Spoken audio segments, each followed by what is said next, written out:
Hello, boys and girls. I'd like to read you a little book called The Legend of JellyBean and the Unbreakable Egg, written by Joe Toriano, illustrated by Susan Banta.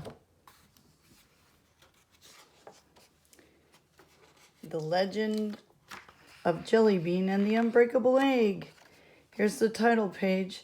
The Legend of JellyBean and the Unbreakable Egg, written by and created by Joe Toriano, illustrated by Susan Banta. It was just before Easter on Holiday Hill Farm when 5 little chicks hatched back of the barn.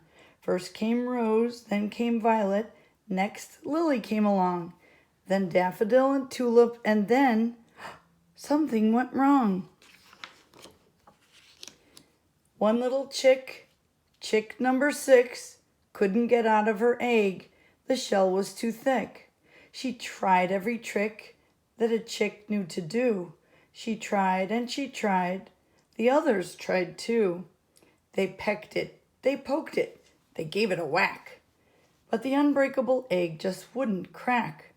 So they begged and they pleaded, they started to shout, but that unbreakable egg would not let her out. The farmer came in and took chick 6 away with the rest of the batch that didn't hatch that day. The chicks followed the farmer, past geese, goats, and cows, up the front steps and into the house.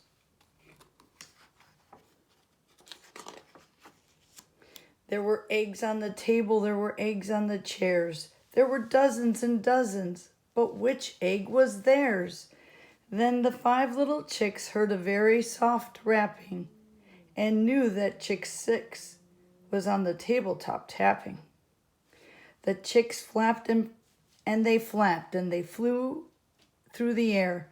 They flew to the table, but once they got there, their wings were so tired, their wings were so sore that the 5 little chicks couldn't flap anymore.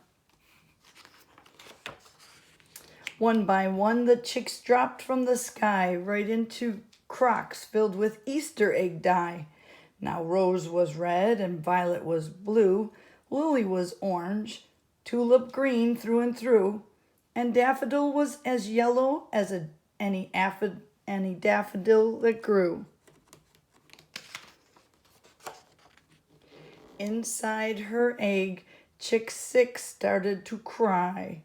The chicks followed the sound and found her nearby. They attacked from the front, they attacked from the back, they attacked one by one, they attacked in a pack. But the unbreakable egg still wouldn't crack. So they rolled it off the tabletop and watched it drop. They were sure it would crack when it smacked on the floor, but it did not.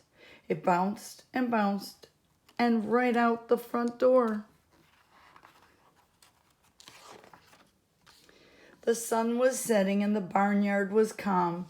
Mothers and babies were snuggled all over the farm. The chicks realized, watching that egg roll along, they had been going about this entirely wrong. Instead of whacking and smacking and attacking that egg, they should have been hugging and holding and hatching that egg.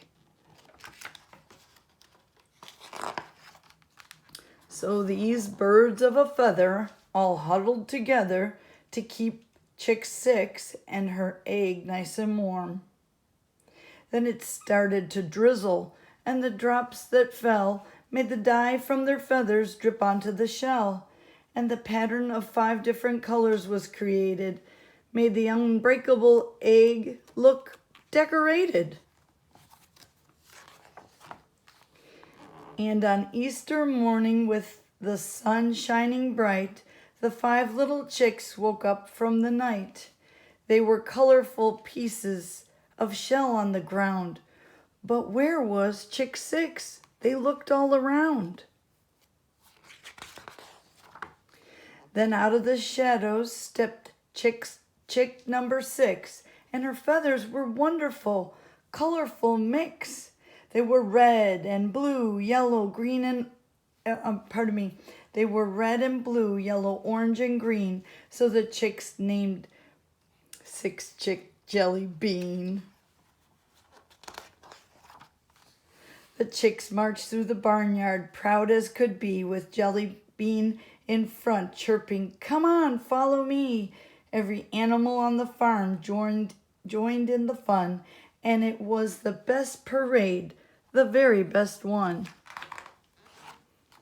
You see that the egg wasn't unbreakable, not one little bit. The truth was that the egg didn't like to be hit. So when you have a problem that grows and grows, think of daffodil, tulip, lily, violet, and rose. And when you get stuck and you don't know what to do, don't hit, don't shout, don't pout, don't beg. Remember, there's more than one way to crack that egg. And it's with love. The end.